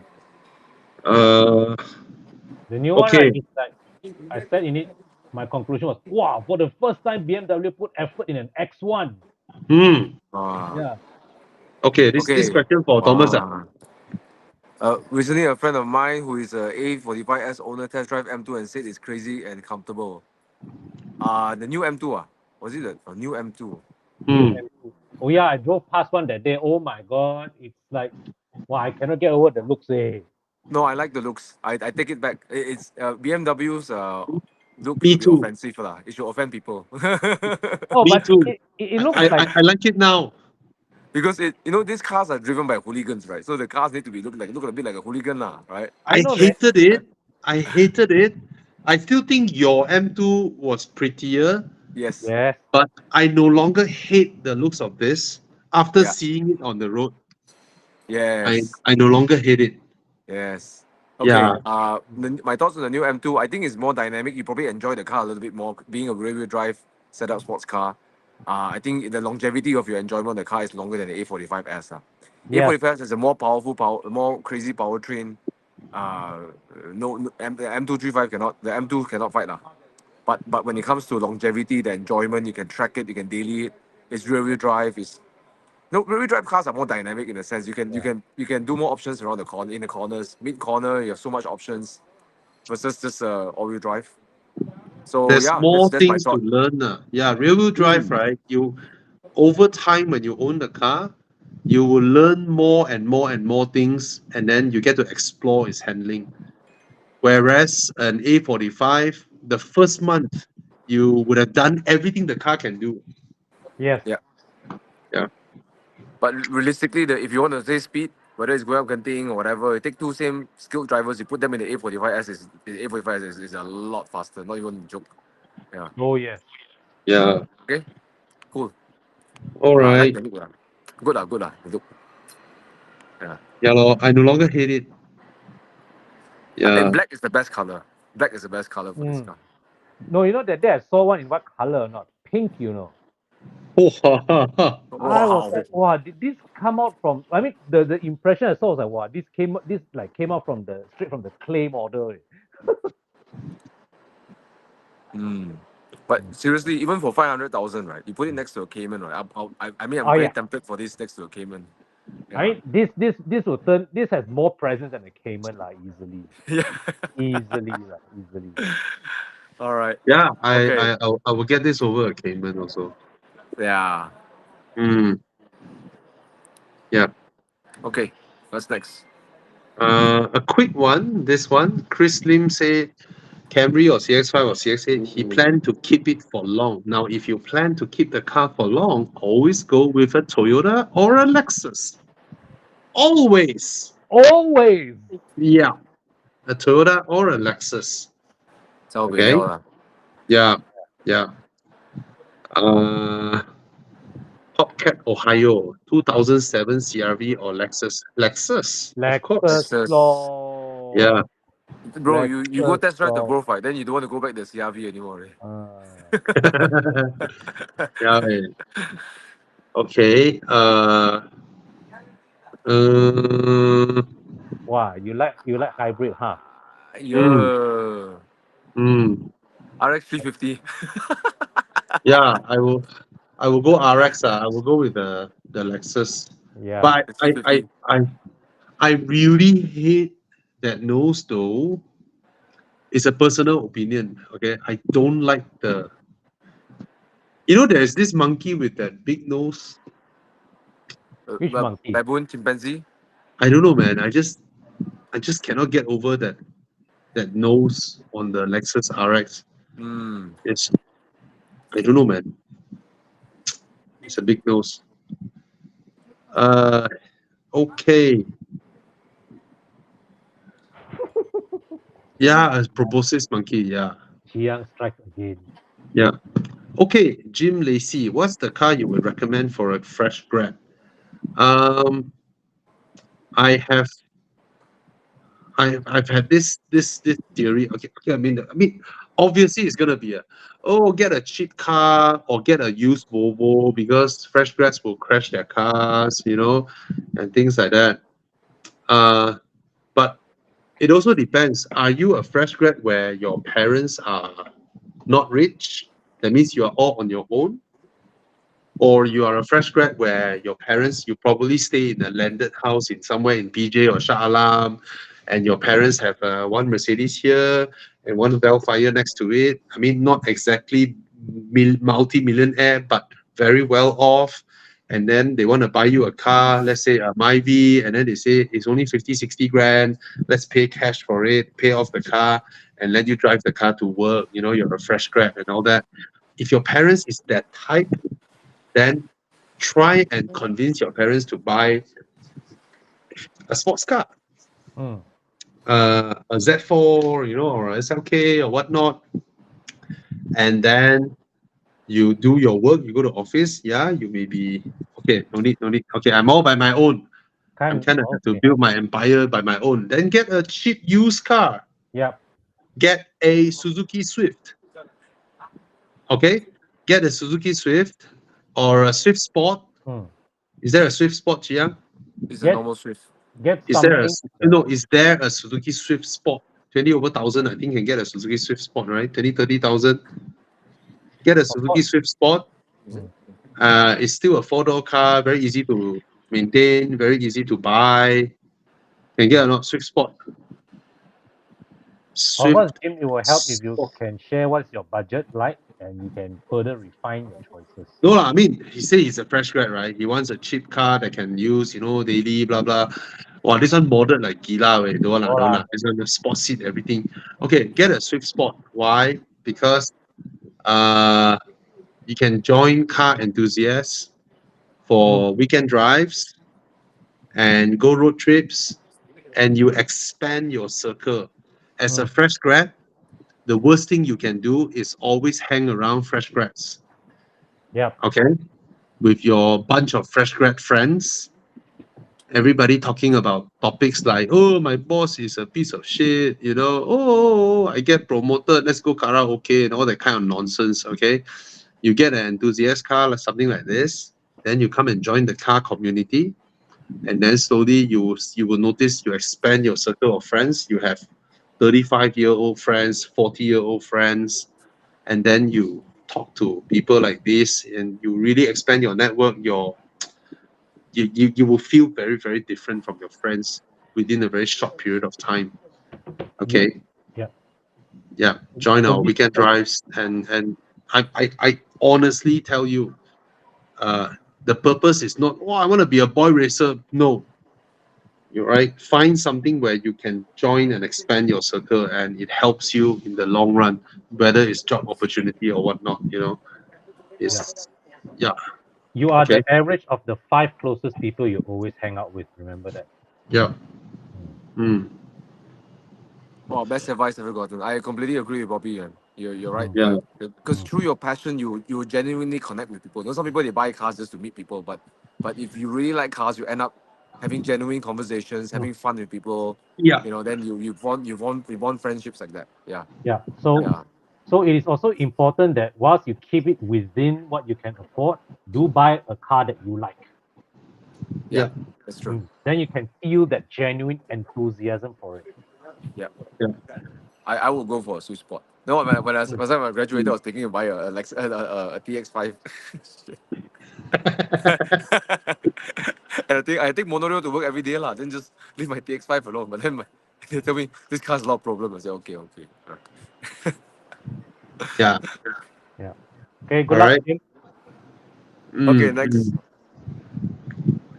Uh, oh, a lot of I questions. I think I have to go check in for my flight soon. But hey, let's Yeah, man. yeah. Okay, let's quickly finish it up. Dylan Lee asking E92 335i buy Bye. straight away buy. No need to discuss. This one interesting. I have let go my Civic FC and purchased an S70 now. I want to buy something that's for spirited drive. I plan for. You see, I'm honest, right? In my video, I said the Proton S70 is a comfortable car, but it's not a driver's car. Yeah. Okay? I know there are videos out there that say, wow, the handling so good. No, it's not. It's it's decent, it's tidy, but it's not Competent lah. you know, Yeah, it's yeah, competent. it's not even set up for spirited driving. Yeah, it's not. It's It's not. just for highway cruising and Yeah. city driving. Okay. Mhm. So you plan for a new Golf GTI, now in the dilemma for Arteon. Okay, if you get the Arteon, then what do you do with your S70? Right? Mm. Yeah. So hmm, Arteon is like what, 260,000? Trading the S70, man. I mean, I Arteon, think you don't use the car for spirited drive, ah. I mean, it can lah, but compared to the Golf GTI, it's not as fun lah. uh Augustine, I think your budget, right? You can get something way more exciting. Okay, you can get an M2 Mm. with your budget, 200 over 1,000. You can get an M2. Why? It's because it prepares you to jump next time. So you have a Civic FC, you buy, you use, it depreciate. You buy a Proton S70, you buy, you use, it depreciate. If your enthusiast car is also something that you buy at 200 over 1,000 and one day it will depreciate to 60, 70,000, then it's very hard for you to jump into cars like a Porsche or something next time. But if you buy an M2 now, 200 over 1,000, you use, right? This car, no matter how, it will be 170, 180K. That's it. That's the max it will depreciate. Okay. And next time after you pay off the car, your car is worth 170 grand as a dump into your next car. And that's when you can slowly play nicer and nicer cars without the pain, you know? So that's how you slowly scale up. All right. See, your weekend budget is 250 to 300K. Wow. You can buy a But if you're Porsche keeping your already. S70, you get a M2 lah, right? Get Then the you M2. can buy a Porsche, guy, Yeah, bro. You can get a buy a Porsche Porsche. already. Yeah, you Yeah. get a Porsche, you automatically get resale value retention, and then you can jump into the kind of cars. It's fantastic. Mm. Yeah, But take in mind that if he say 200 to 300, maybe he say down 10% down payment for $4, maybe that could be a Four door challenge. will Yeah. be, yeah.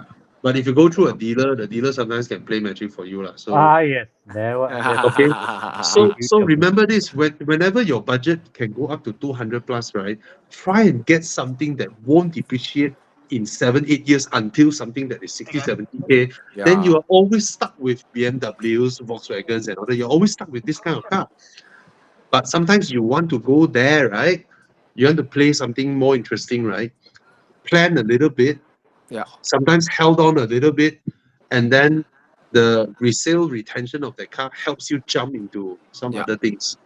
Mm. And to point out something as well, your choice of Arteon, if you're going to keep the S70, it's not going to be a big difference. I mean, sure, it's more powerful, blah, blah, blah, but it's Yeah, not going to give you that sense of occasion. Yeah. yeah, You're going to feel like, yeah. You want something that whet your appetite, like you want to really drive the car on the weekend, like something very different than your daily S70. So Yeah. I'm going to say that if you want an enthusiast, you want an enthusiast car, I would stay away from the Arteon. You know, Yeah, keeping the yeah, S70. Yeah. yeah. It's more or less the same thing. It's just, it's bigger, it's more power, faster, but it's Handles still, better, yeah, but it it's doesn't still have the that same sense of type of occasion. car. Yeah, it's Yeah. still the same type of car. Mm-hmm. Okay. But So imagine you got a even you get a 718 Boxster, for example, right? Sure, it's 4-cylinder, but hey, it's a convertible. It handles mm, mid-engine. It handles amazing. Like it's out of the world. It's completely different, right? yeah, And then when you drive the car, and I know this sounds a bit cheesy, but you drive a Porsche and then you drive around. It's like, man, this car is different, right? I'm getting into a Porsche, The you know. Porsche. Yeah. mm. And then you get So to network with other people, right? yeah, Another advantage as well, Yeah. right? yes, yes, Yeah. yes. The amount of the friends are all different. You see, like the cars that Thomas owned, right? He is in a position whereby his Porsche Spider don't really depreciate. His Alpine, it might depreciate just a little bit, but there is a baseline to it, a very healthy baseline. So once both his cars are paid off, right, he can jump into a 458 straight away. He can jump into other things without any outlay, without any outlay. So like some people ask me, Bobby, why are you not buying a EV now? I'm currently in the position whereby it pains me every month to pay off my cars. But I know I'm in a position whereby the kind of cars that I managed to get in now has a baseline with depreciation. So next time I can, one shot probably sell everything and then I can go and buy something that I would have never been able to be able to afford anyway. So now I'm like every month pay like hell, trying to pay off all these cars, but I know they are worth something in the long run. Mm. So I can get something else if I want to It's that point of time. So now I cannot afford anything now. I cannot 812 afford anything now. GTS. Sorry, what's that? 812 GTS. Oh. Wow, that one too far away. Too far away. Too far. Too Hey, far. you never know what you get a deal just like how you get with the RS6. You never know. Right? You never know, man. Hey, like that day I asked Darren, it's like, hey, what's your repayment on your GD3? Then his repayment is almost the same as my current cars. So I was like, I can get GD3. GD3 is like the default value retention Porsche. Yes. You buy Yes. you buy 900K, it's forever worth 900K, or 700K lah. But that's the thing. You pay off the car. It's so nice. After you pay off the car, right, you're like, fuck, wait, my car is worth 800K. It's like, wow, what else I can go for? With this chunk of money, it's so nice. Yeah, that's how it is, lah. Mm. Okay. Yeah. Should we go? Dude, where's my car? Yes. Dude, Yes. where's my car? Before Thomas has to check in and fly. Okay. Let's go. Dude, where's my car? Guys, please scan the code. Please scan the code. Guys, if you enjoy our show, right, please share it with other people and encourage people to come in and join us. We have 316 people now. Now, while we are waiting for you guys to scan the code, a quick few shout out on our something that is beneficial for you guys. Now, for those of you who are buying used cars, you can do your car inspection, right? That's the first thing you can do. You can do your car inspection. Do know that we have 53 affiliated inspection centers across the nation. 52. Okay. So go and do your inspection with if you look at this page, you just search Evo Club, service center or whatever inspection center, right? Jiang, you scroll down a little bit, just scroll down a little bit. You see that stop. Go up a bit. Go up a little bit. Okay, you see the central region, northern region, southern region, and all that. You can click those buttons and then you can jump to your region. Try and click one, Jiang. Just click and then you will jump there. And these are northern region workshops and all that. Okay. Then you have the Google Map and all that. Now, they are just the suppliers of one of our partners. So they all will have different prices when it comes to car inspection. You pay them, you don't pay us. Okay. But if your car is less than 8 years old, you can buy our Evo Club extended warranty. Now, if you're thinking of buying extended warranty, PM us on Horizon Facebook and tell us what car model you are thinking of buying, and then you can buy our extended warranty if your car passed the inspection. And if you buy the extended warranty, your inspection fee will be free. Okay. Then another thing would be you can also buy a little slip from Shopee. Okay, you can buy a little slip from Shopee, and then when you've almost laser in on that car, this is the car I want to buy.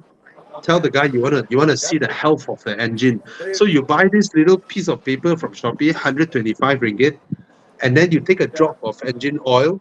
You ask the dealer to take a drop of engine oil and dip it onto that piece of this thing, and then you follow the instructions. Send this thing uh, to their center. They will slot it into the machine. They will send the data to Germany. Germany will come back with a report of the health of the engine. At least you know whether the engine is healthy or not. Okay, this is a good thing, and it's only 100 plus ringgit, and saves you from a potential nightmare. So it's 120 ringgit only. You don't get the machine, even though it's like that. You just buy for that piece of paper. And then the last thing is, any one of you, when you buy a used car, you need to change your tires, right? Guys, Michelin has printed us the vouchers. Okay, come in. Anyone who wants to buy tires soon, get the voucher from us. Get it from us. This is, you see, Evo Club is specially printed for Evo Club by Michelin.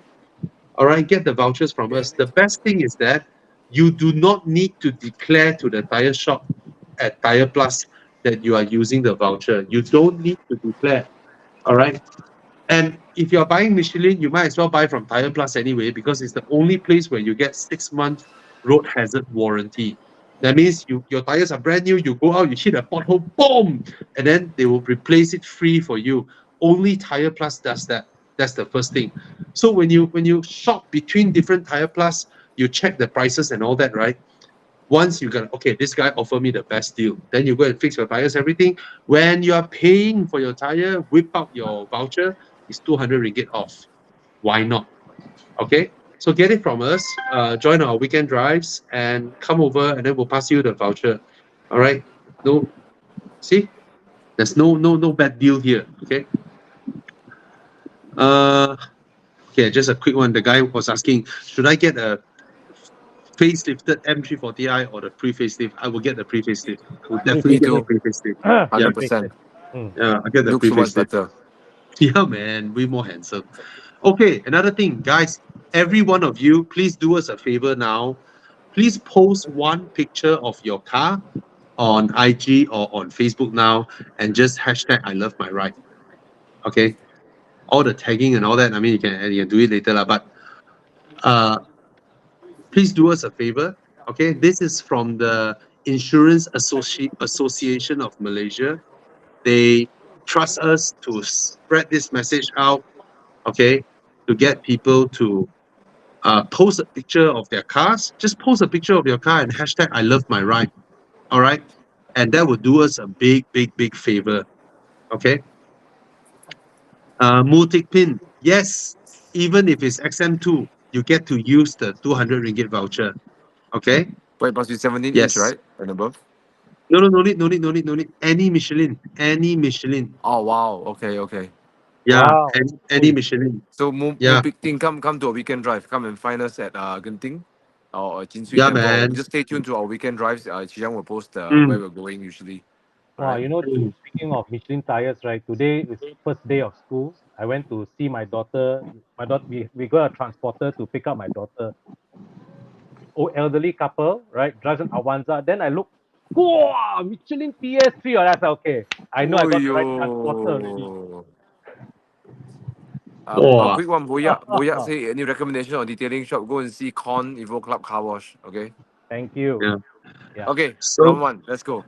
the day I changed all 4 tires on my Toyota Crown. Yeah. But I bought Primacy. Nice, How- right?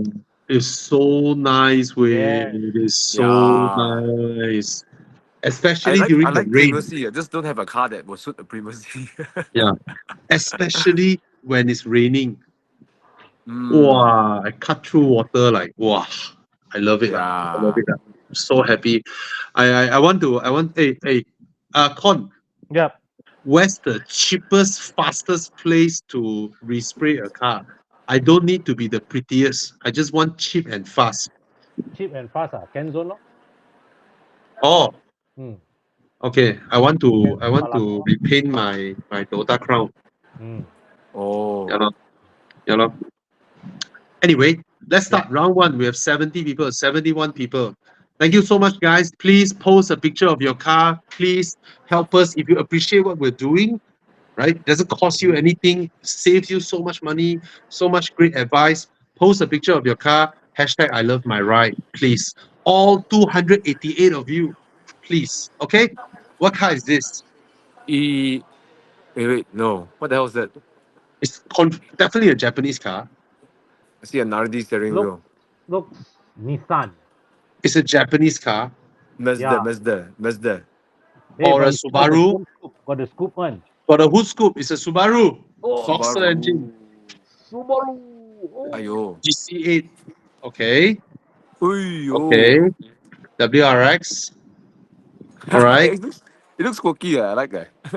Yeah. It looks. I mean, there was the time where okay, if you use your thumb to cover the rear hatch, it looks exactly like the sedan. Uh-huh. If you cover the hatch part.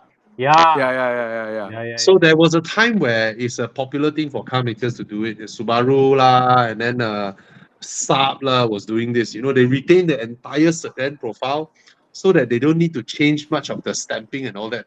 That's my suspicion lah. But this Impreza wagon was quite popular in Australia. I remember. Yeah.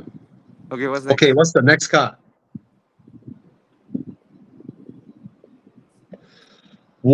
Whoa! No fair Thana. lah, like that. Wow, this Mitsubishi engine is a gem. Oh, yo. Fuyo. Fuyo. Lagnum. Hey, Oh. Chiang.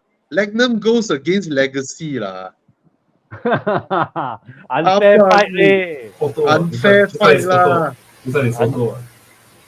Sorry, it's what? The Mitsubishi is auto. Auto transmission. What do you mean? Mitsubishi what? Automatic. The Mitsubishi is automatic. Oh, so what? Only you youngsters will wank on manual only ma. I would get the Lagnum lah. I mean, Okay lah, Lagnum. no fight If you put a Hey. Legacy there, then I struggle a It's bit. D segment against C segment, eh. I would struggle if this. it's Sorry? I've never seen a Magnum before. Is it the same like size as a Galant or something? That's a Galant. Yeah. It's like the Subaru Legacy's Nemesis. I see. Okay, Yeah. I vote for Mitsubishi. It's so good looking, right, bro? The Lagnum. It's nice. Yeah, Nice, fucking nice. shark nose. Right? The shark nose is amazing. When And then Mitsubishi made good looking cars. And the big long overhang on the rear, so nice. It's a fantastic car. No challenge this round. Okay, done. Let's see. Come. Let's see the Let's results. see the votes. Of course, the Impreza is a more famous car. And somehow you pick this ugly color, Jiang. It's so ugly. It is one of the ugliest GC8 out there. Yeah. The Subaru fans will hate you tonight, Jiang. Round 2. Hey, where's Thomas? Thomas is gone. I'm here. Land Rover. Oh, This is the new Discovery, right? Lost the Discovery looks. It's good looking, but kind of lost the Discovery looks. The step on the roof, the step was so nice. Last time I grew up with this car, the roof railing, and then got big tires on the rear, and Yeah. it looks a bit rugged. And then- Now it looks so seaman. And then you have the little windows out of the roof. Yeah. I used to sit in the rear seat, and then we can look outside from there. Yeah, the little windows on the rails there. Yeah. So It's actually one of what's those the- cars that eventually I'll restore one because I grew up in that car with my family. Yeah. Okay, what's the next car? Land Rover Discovery. No longer looks like a Discoverer. Oh, Touareg. Volkswagen Touareg. correct. Touareg coming to Malaysia. Touareg. Tomorrow Yeah. launching. Yes, I'll be there. Yeah. Actually, I really like the Touareg. I really like the Touareg, and I always wish that they had it in Malaysia. You know, Yeah. for some reason, like there is this. I don't know. I know they maybe share the same underpinning with a Q5 and the Cayenne, but I always like the Touareg. You know, it being like still like more like a common man car, but still, you know. So the Touareg platform is used in the Q7, Q8, Lamborghini Urus, Porsche Cayenne, Bentley Bentayga. Yeah. That's versatility right there, man. All across the board. It's a handsome car, lah. I like it. Yeah. And I like Okay. how simple the interior is as well. So nice. Okay, let's see the vote. I as much as I think the Touareg is nice, I voted for the Discovery. Oh my god. Wow, so much love for Volkswagen.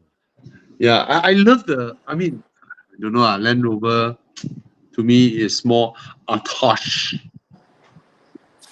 Atosh. It's more Atosh looking. I look like I belong to Bukit Damansara Mall. Anyway, I mean both are great cars. Okay, Yeah. Chiang, what's the next one? Hope we see some fun thing. Is there something fun? Ooh, very fun. BMW. M5. M5. Competition? No lah, M5. M5. M5 versus M5. What's next? Versus what? oh, Lexus. GSF. Oh, Look at light uneven. What the hell?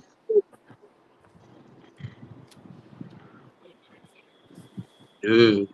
well, this is a one generation older G.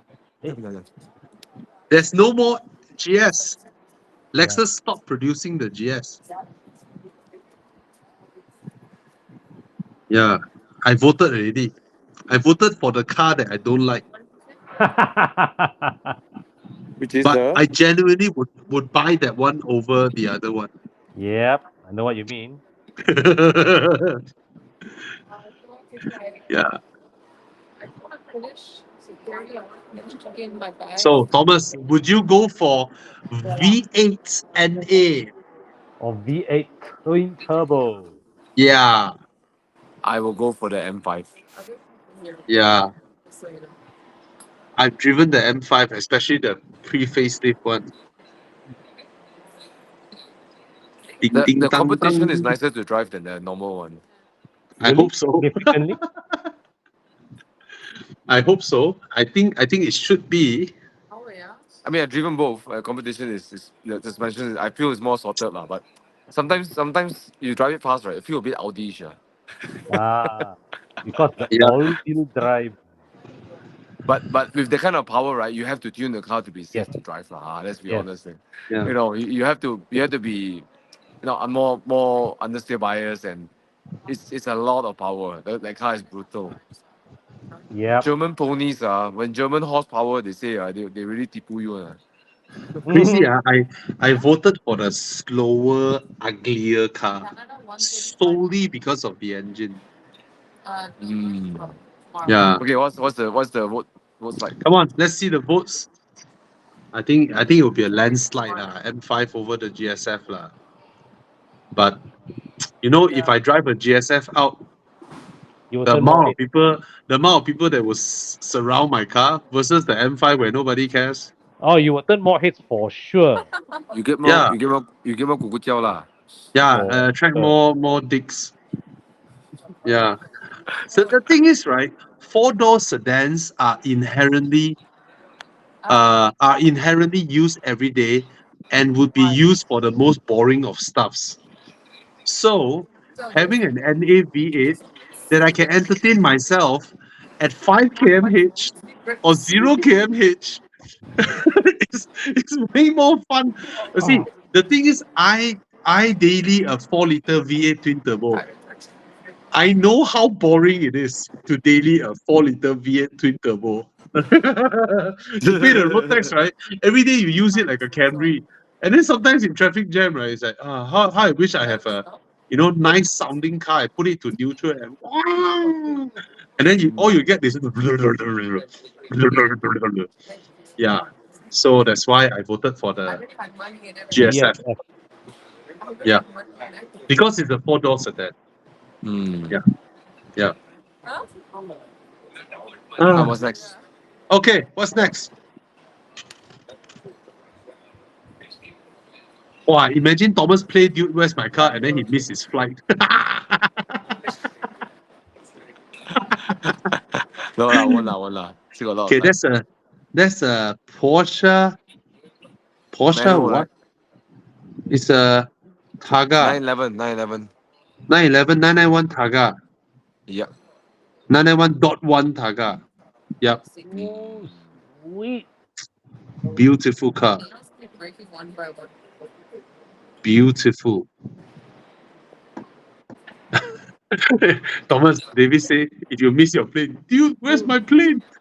No, I'll be fine. Come, what's next? Mm.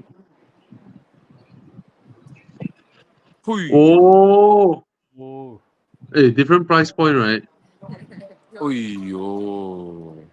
Wow. No lah, this is around 390, not 400k now. Same price in Second UK. value. Yeah. Same price in UK. same ah? price. Around the same price. Wow. Okay. I vote for the Maserati. That's it. Oh, look at it. Guys, Yo. look at it. Oh, I love this car. I love this car as much as I love the Porsche, but I have a Well, Bobby, imagine you going oh, through Nan with your roof down and the street number 3. And then Yahweh, you got the V8. bro. And then with my family comfortably sitting behind. Oh my God, this car is go. Hey, bro, the Then day I all your went for luggage the you chuck into Chiang's car, so you carry luggage for you. yeah. No, this one is soft top, so the boot is okay one. Oh, okay. It's Bro, gorgeous. the day, right? The day we went for the side profile is gorgeous, way. And the day we went to the launch of the new Maserati Gran Turismo, oh, the interior build is so nice now, way. Wow. The interior build is straight up BMW levels of quality. Wow. Yeah. That is big step up way. Mercedes also cannot fire. It's a huge improvement over this. Yeah, that's true. But- This one needs some treatment. Yeah, but it lost the V8 engine, so I will go. Oh my God, it's so gorgeous with this car. Ayo. I love this, and me and my wife love Maseratis. We both love the Maserati brand. So I think I have a calling here. I have a. Oh my God, I want this car. I want Would you this ever car. let go of your Aston Martin for a Grand Cabrio? No, but I will let go of my BMW for this. Wow. But we have a friend from Evo Club Singapore who let go of his Maserati Gran Turismo to buy a 6 Series Cabriolet. Yeah, and he said for him it's an upgrade.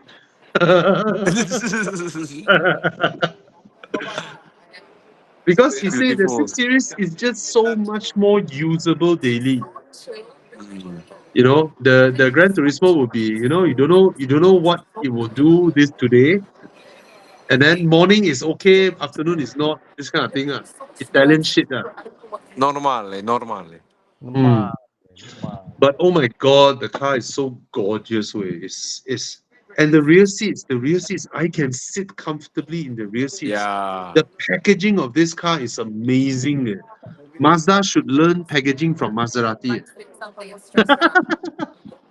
And of course, you got that beautiful exhaust note. Oh my God, the exhaust sounds amazing. But the Carrera is a 3.8, right? Also sounds amazing. Right?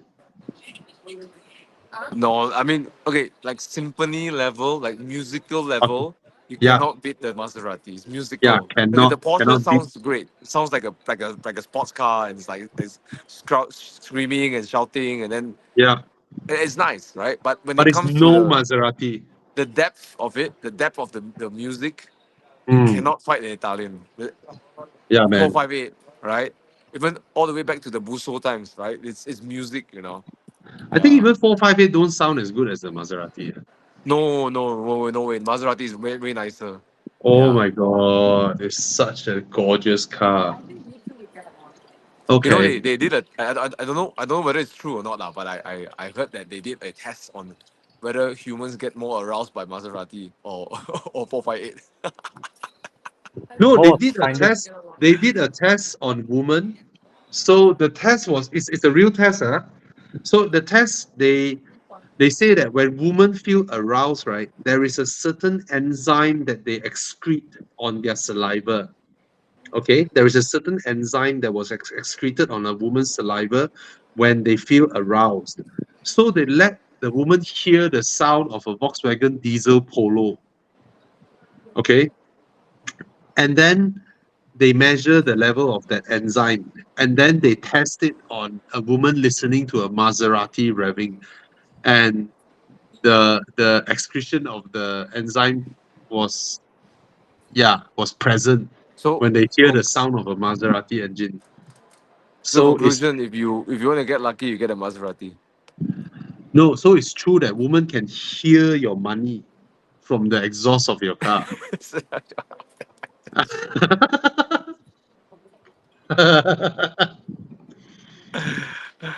Okay lah. All right, You know guys, I'm gonna go check the in my meme that flight. the That meme was that they fun. do, right? The guy want to put his arms on the thigh of the girl in a Civic, and then the girl hit his hand, and then the guy wants to take something from his Ferrari on the other side, and then the woman open the leg. Very funny. Yeah. Anyway, all right. All right. Uh, Oh, landslide way, landslide. yeah. Oh, so gorgeous. Yeah. Anyway, do we still have any? Chiang, is that the end for tonight? That's it.